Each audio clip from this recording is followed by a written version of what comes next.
There are very few stories in this world like John Wick. From the choreography to the cinematography, it is truly a masterpiece. But what happens when we shift the perspective not from the Gun Fu master, but to Mr. Viggo Tarasov? And let me just put you in his shoes, because honestly, it's absolutely hilarious. So imagine you are Viggo Tarasov. You are a Russian mob boss in the city of New York. You basically have New York in your fold. You're like Wilson Fisk, but not a comic book character. You built this empire pretty much off of one guy, which is John Wick. A man so ruthless and tenacious and so skillful. When he asked to leave because he wanted to go play house with his wife, you let him leave. But of course, it came at a price. A high price, but he managed to fulfill it, so you're a man of your word and you let him get on his way. But imagine your surprise when your American minion comes up to you one day and says, "Sir, Aurelian has hit your son." Sorry, my American accent is awful. Oh, does he not know I could kill him for that? Like, Jesus, man. Let me just give him a ring. I'm pretty sure he has a very logical explanation for this. Aurelian, mate, is it true that you hit my son? Yeah. And why would you do that, may I ask? Because, and you're not gonna like this one, sir. He stole John Wick's car? Oh. And killed his dog? Oh.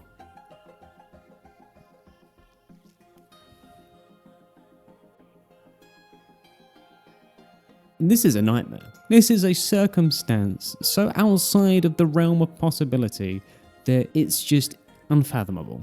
So you call him up with your American minion, of course, because, you know, he needs to be there to see your display. And your American minion tries to congratulate you on, you know, a successful business deal. But you're just like, bro, like, we are probably all going to die very shortly. As your son comes in, you say nothing. Because honestly, you kind of hate your son a little bit. Like, you love him because he's your son, but he is the cringiest person you've probably ever seen in your life, and you've seen a lot of cringe people. And you kind of have to make do with what you got. Like, he is going to inherit your empire at some point. So the only thing that you can do is hope to God he grows out of whatever this cringe phase he's in right now, where he thinks he's some kind of mob boss when really he's just a kid. So you impose your will upon him, you make him feel small, walking forward to show him what's up, to show him who the boss is, and that he is just a small pup suckling from your golden teat. You play it cool, and then you look back at your American minion to say, "Look bro, if you ever betray me, this is how I treat my own goddamn son." And you punch that little crotch goblin in the gut, and he pukes instantly. One punch and he's puking already, while your son is literally just the most pathetic creature that's ever lived, isn't he? The American's a bit rattled about that, trying to get out of here, but you're just like, you fucking stay, mate. You fucking stay. What did I do? Yeah, fucked up. That's what you done did. But no one saw anything. It was a perfect hit. I'm not talking about that, am I? How are you so clueless? So I stole a car. Who gives a shit? It's not what you did. And you pour yourself a drink because you know you've only got a couple of these left in you before the inevitable comes. It's who you did it to. What? Like, I just stole a car from a nobody. What are you talking about? That nobody is John Wick, the Fortnite character. What? No, I mean, he might have a Fortnite character named after him. I don't know. But no, I mean like the real deal. A guy that we call Baba Yaga. The boogeyman, really? He's not really like a boogeyman. He's more of the kind of guy that you send to kill the boogeyman. Oh, and you killed his fucking dog. Oh. What I don't understand, son, is why you didn't put a bullet in him as well. You had a perfect opportunity. You literally could have just killed him straight up. If you're going to kill his dog, kill him as well. Why did you let him live? I'm grasping at straws to understand that level of idiocracy right now. Well, I can go kill him now, can't I? Oh, my sweet summer child, you are actually just... How did you come from my scrotum?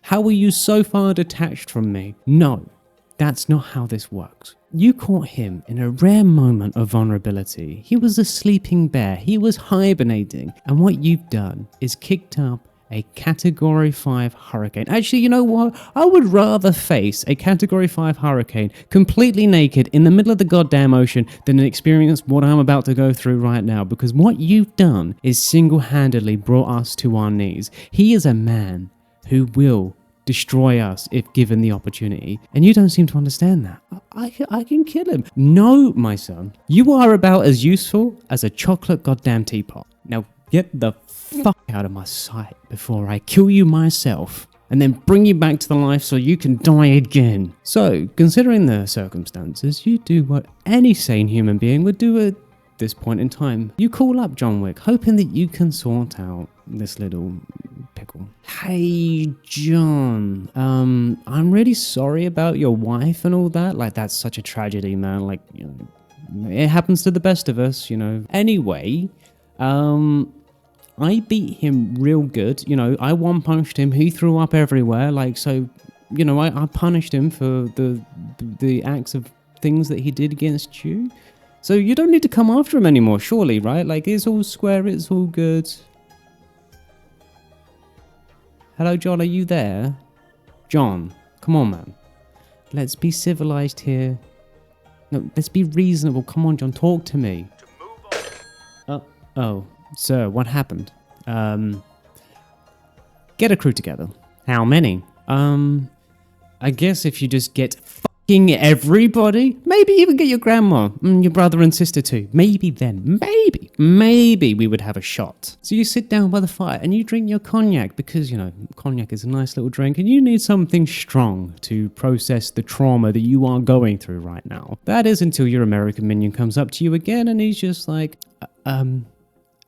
sir, there's been no response from the team. Oh, okay, only John Wick would, I guess it is a team of... What team did you send? My best? Your best Americans? Or like your best like other things?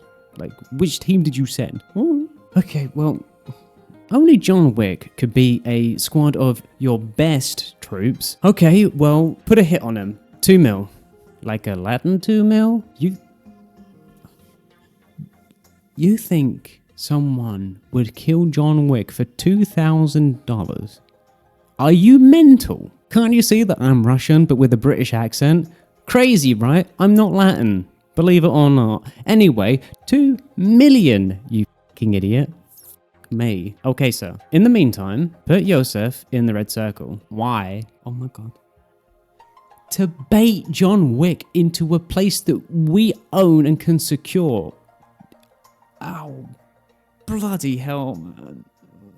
Oh, yes, sir. In the meantime, you head to the only person that is John Wick's equal, Marcus. He is another bounty hunter of singular mind and singular tenacity. He is truly quite special himself. And you figure he might be the only person in this world that could actually compete with John Wick in a 1v1. And as you go there, on a display of hospitality, he does try to offer you a drink, but it smells like the bottom of your son's sock drawer, so you kind of pass on that one. He turns to you and says, "To watch the way with the pleasure. I have a job, and I have a phone." Listen here, you cheeky bastard. It's a personal job, innit? I need you to kill John Wick for 2 mil. Like a Latin 2 mil, or... I'm f***ing Slavic. My god, I'm part of the Russian mafia. Okay, 2 million then. Is it closed? No, it's open. Okay. Thank you, Marcus. You might be an idiot, but at least I can trust you. In the meantime, other useless bounty hunters are going after John Wick. Sir? Yes, my American friend. It appears that John Wick has landed in the Continental. Okay, that's a small problem, small hiccup. With John Wick at the Continental, it's going to be a little bit of a challenge to kill him. You know, because no bounty hunter in their right mind will go against the Continental's no kill on sight policy. Actually, sir, it seems like someone will do it on Continental grounds. Oh, wait, really? That's pretty good. Okay, if that's the case, please double the bounty to 4 million. But you did manage to let it slip that your son is now in the red circle. So you've laid the trap and you know that John Wick is going to take the bait. Because even though John might be a voracious, rabid dog, he doesn't really think all that much ahead. He has a tendency to fall for traps very, very easily. All of this over a dog. He just could have killed the bastard and we'd all be done with this. Imagine if he did. Imagine if your son was the guy that killed John Wick. How proud would you be? He would become a legend in his own right. But now, because of his incompetence or idiocracy, you're likely all just dead. Captain America, please take me home. No doubt in a few minutes we're going to be hearing of my child's demise, and I would like to be uninhibited when I do so. So your American minion takes you home and you sit idly by the phone waiting for that call. Next morning, your minion wakes you up. Sir, what is it? Well, two things. John Wick took the bait. Okay. Oh God. But your son escaped and he's in the safe house right now. Oh, good. Oh, that's amazing. Thank God. Yeah, it turns out John Wick went to the nightclub last night, but one of your men could actually 1v1 him. Really? Get that guy on my team right now, please. But he dodged our assassination attempt, and there's been reports of the church. Which church?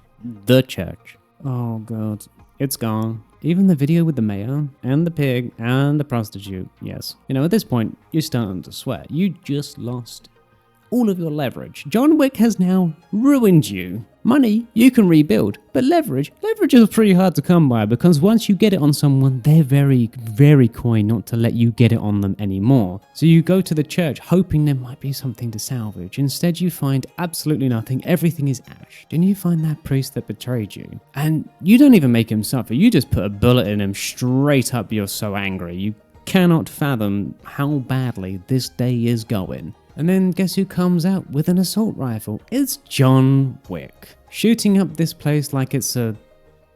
not that joke. One of you guys disappears, and he's the guy that could 1v1 John Wick. And so you're feeling a little bit scared because now you are just left with your American idiot. But then, during the whole commotion, that motherfucker comes back and runs John Wick over with a car. And I mean, of all things, John Wick can dodge a bullet.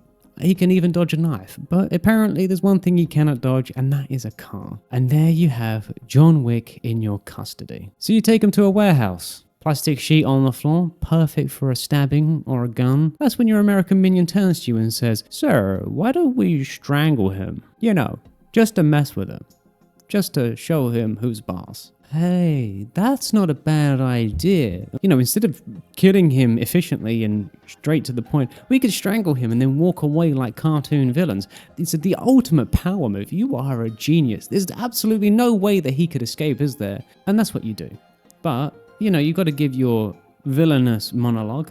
Man, John, you are something special. For a hot minute, I thought you would end me, and here we are. By some divine cosmic miracle, you are here ready for me to kill you. It seems that I am inevitable. But seriously, bro, like, all of this for a dog? Like a dog. Do you know what was in that vault, John? It was everything I had on the city. Everything. I can forgive you burning my money. I can forgive you killing my people. But that was truly important to me. Do you know how hard those videos got me? It was like the ultimate power fantasy, especially with the pig video. Now I can never get an erection again, and you took that from me, John. You took my ability to have an orgasm. I am so angry with you. All of that for a fucking dog. While you were running around playing the household cuck, I had to deal with my son. I want him dead just as much as you do, but I need him alive. So give him to me. I can't do that, John. As much as I want to. He's my son. I hate him, yes, but I'm not going to let someone kill him over a car and a dog. It's the principle of the matter. Bro, you know that dog was like a gift from my dead wife to me when she died, right? Just so you're aware, it had like extreme sentimental value to me. And your son, he killed that.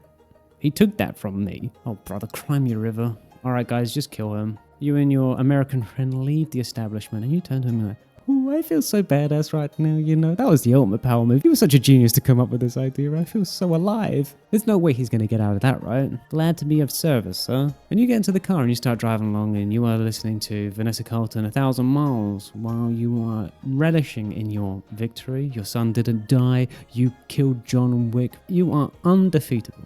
And that's when, how in the hell, killed 2 of your guys and managed to beat you there? Does he have like an ability to teleport or something? You climb out of the car and you try to be reasonable with this undeniable savage. Where is he? It's my son, John. But I'll tell you if you let me walk away, if you pull the contract. He's at the safe house in Brooklyn. Thank you. Is that so hard? I mean, you feel awful. You just sold out your son for your own life, you know? You basically just threw your kid under the bus. But he poked the bear. He deserves to suffer those consequences. But still, you feel bad about it. So you go home and you roll a terrible joint. You start smoking that thing up, hoping that it will alleviate the pain. But frankly, it seems to be more paper than weed. But you know, as you're waiting for this call, you can't help but simmer on these thoughts. If you just put a bullet in him, if your son just put a bullet in him, why didn't you guys just put a goddamn bullet in him when you had the opportunity? Why did you have to go through this really obtuse, roundabout way of dealing with this guy? All of your problems would have been solved if you just weren't completely stupid. But hey, guess what? You were. And now you have to deal with their consequences. Now you don't have a son anymore. But at least it's over, and John Wick got what he wanted, and you guys can bury the hatchet and continue on. But then you find out Marcus saved John Wick's life. Not once, but multiple times. This guy was meant to be the guy that you would rely on to kill John Wick, but he didn't. And now you see him cozying up to John Wick now that you pulled the contract. And you ain't gonna let that slide. So you pay him an unexpected visit. You rough him up a little bit. You pulled the contract. Yes, but you could have killed him at any point while the contract was live, and you didn't. And now, my son would be alive if it wasn't for you. I mean, your son would be alive if you didn't try and strangle John Wick. Don't come at me with your sanctimonious bullshit when this is all directly your mistake. Man, I'm going to kill you for that, by the way. Ooh, that's a step too far, isn't it? You can kill me, but didn't you hate your son? Just because I hate my son and I think he is a terrible human being doesn't mean I wanted him dead. I could still train him. I could still teach him how to actually be a respectable crime boss. But no, you and John Wick have denied that opportunity for me. Now I have to live with the fact that my son died because of, well, a lot of reasons actually. Oh well, you better just kill me then, pal. Now, whether it's because you're on a suicidal train of thought, or maybe you thought he'd just fancy rubbing it in his face, but for some inexplicable reason, you decide to call up John Wick. Don't know why you decided to do that, but hey, that's what you do. You could have just called up a dinner reservation, let Marcus just become a missing person and be done with it. But no, you felt like poking that bear. You felt like antagonizing him just a little bit more. And you would have gotten away with it too. So now with John Wick on his way, you're like, well, time to go to the chopper. Completely avoidable situation that you just put yourself in right there, but whatever. Maybe you're just a manic guy. Maybe you thought that John Wick would be reasonable, and when he heard that you killed his best friend for some reason, he might just accept that reality. But he didn't. So now you're on the way to the chopper in fear because John Wick is coming for you. And then as you're driving to the chopper, I mean, of course he found you. Why wouldn't he? What is wrong with this guy? You watch your other car get totaled off the side of a thing, and you send your men out to kill him, knowing it is frankly a fruitless task at this point. I mean, you watch him run over one of your minions, shoot him as he rolled over the car. The dude is a savage. And you light your cigarette and you watch him take out goon after goon after goon, and the only one left at that point is your American minion. And he's just sitting there thinking about all of the decisions that he's made in his life. He doesn't want to deal with the situation. So you toss him a gun and you're like, alright, Captain America, go and save New York from this threat. Just like the movies. What? Off you go, minion. Hey, what did you just call me? Shut up. Just go and kill the guy, please. And you set him on John Wick and you watch John Wick not use any of his guns. He literally just uses his car, hitting that guy from the side. But then it starts raining because of course it does. It always rains in this city. Especially at night, in the dramatic final moments of your life. And you figure your best opportunity to survive is to bait him into a 1v1. Maybe you could get a few licks in before he inevitably kills you. And he obliges. He's probably a bit salty that you killed his best friend, so he wants to make sure that, you know, he gets the full satisfaction of killing you. And I mean, you give him a good show. You show him that you are not some patsy. And I mean, after all those years of beating your kid, you can throw at least half of a punch now. But it's quite different hitting a boy than hitting some unkillable deity. So you whip out a knife instead. But of course it barely works. He is far superior to you in every single way, it seems. It just seems like it merely distracts him. But then, my god, maybe this guy read way too much Wheel of Time because he takes the knife to the gut and then uses it to stab you in the neck. Did you just sheath the sword on me? Bro. Defeated and exhausted, you both fall back. You know you're dead. It's guaranteed at this point. You've got a hole in your neck and its blood is spurting everywhere. But at least you gave him a puncture. That's good enough for you. You wounded a god, something not many people have done. Hey John, do you believe in life after death? Not really, do you? God, I fucking hope not, because I'm so sick and tired of this life already. I don't know if I could have another one. Yeah, that is a pretty exhausting life. I'll be seeing you, John. Take it easy, Viggo. I'll see you later. All this for a dog. Anyway, thank you for watching. If you like this video, please give it a like and give me another villain that you would like to see in a movie or a TV show. Slowly working through a list that I've generated. I just want to shout out my members, especially Lavender, Jerry, and Alan. Thank you, have a great day, and have a great life.